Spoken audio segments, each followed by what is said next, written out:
Denis Chalumeau, j'ai presque 50 ans.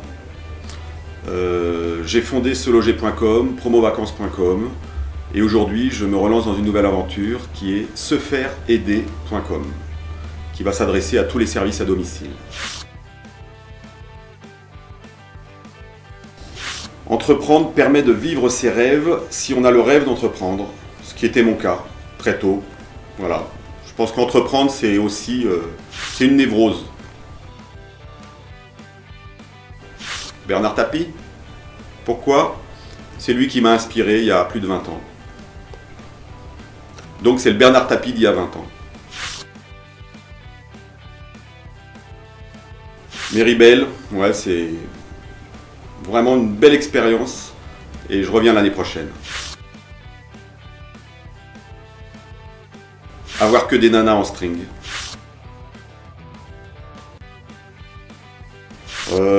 Ouais, quand j'étais petit, je rêvais de ressembler à mon frère. Aujourd'hui, on est très différents et c'est pas plus mal. Ma famille a été un très grand soutien. Je dirais un peu moins aujourd'hui parce que ma femme en a un peu marre, elle voudrait profiter un peu. Mais bon, on va y arriver. Les moments forts, c'est par exemple à une époque où j'avais besoin de partir au moins 2 à 3 semaines dans le désert chaque année et où j'oubliais tout et je revenais avec des idées géniales. Moi j'adore. Je trouve que la vie est courte, donc quand on aime les gens, ben, autant travailler avec eux et réciproquement. Non, je pense qu'il faut avoir beaucoup d'idées. Il faut avoir l'ADN du mec qui quand il rentre quelque part, se dit tiens, ça serait mieux comme ci, comme ci, comme ça. Donc l'envie de réinventer le monde et avoir les idées qui vont avec. Et puis forcément, il y en a une qui émerge. Voilà. Plutôt récompense. S'associer, c'est du bonheur. Moi, je ne suis pas l'entrepreneur tout seul. Moi, j'ai besoin de partage, j'ai besoin d'échange. Dans toutes mes aventures, on a fonctionné en binôme. On peut aller très loin parce que finalement, échouer, c'est pas mortel.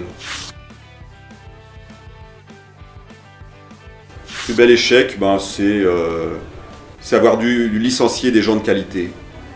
Et finalement, même pas mal parce qu'ils m'en ont pas voulu.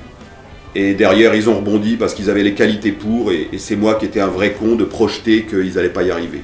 Voilà. Avoir fait un LBO sans rien y comprendre. Et donc, vendre toutes les parts de ma boîte le matin. Et m'endormir le soir avec encore plus de parts de la nouvelle boîte recréée pour le LBO. Donc pour moi c'était une sorte de hold-up. Le matin on me donne un chèque, je vends ma boîte et le soir j'ai à nouveau plus de parts que le matin. Ce qui m'a permis d'avoir un autre chèque encore plus gros, plus... moi je sais pas, ils sont venus à moi. Voilà, c'est les rencontres ont fait que j'ai même pas besoin de mettre en place des process de recrutement. C'est en général les mecs m'appellent pour me rencontrer et en fait c'est les mecs, c'est la bonne personne au bon moment pour moi.